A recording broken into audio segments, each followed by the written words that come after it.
மந்திர மலை, பச்சை பூனை மற்றும் பேய் பயணம். ஒரு காலத்தில் மந்திர மலை என்ற அழகான மலை கிராமம் இருந்தது. அந்த மலை மேல் யாரும் போகக்கூடாது என்று பெரியவர்கள் சொல்லி வந்தார்கள்.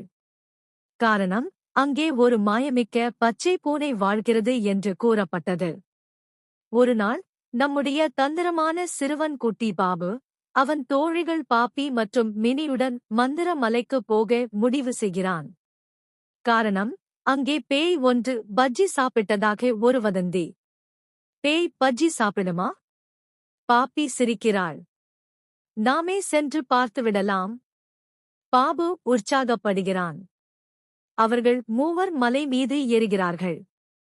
வழியில் அவர்கள் சந்திக்கும் பேசும் குரங்கு, பல் தேங்கிய பாம்பு, சிரிக்கும் மரங்கள், திடீரென மழை போல பட்டாசு பெய்யும் மேகம். இறுதியில் அவர்கள் பச்சை பூனைவை சந்திக்கிறார்கள். அந்த பூனை பேசத் தெரிந்தது. அவள் பெயர் மியாவா, ஒரு மாயவதியான பூனை. அவளும் ஒரு நண்பர்தான். ஆனால் அந்த பேய் பஜ்ஜி வதந்தியை அவள்தான் உருவாக்கியிருக்கிறாள், மக்கள் மலைக்கு தவறாக வராமல் இருக்க. அதற்கு பதிலாக பூனை அவர்களுக்கு வாழைப்பழ பஜ்ஜிவும் பூக்கள் வாசிக்கும் கதை புத்தகமும் தருகிறாள்.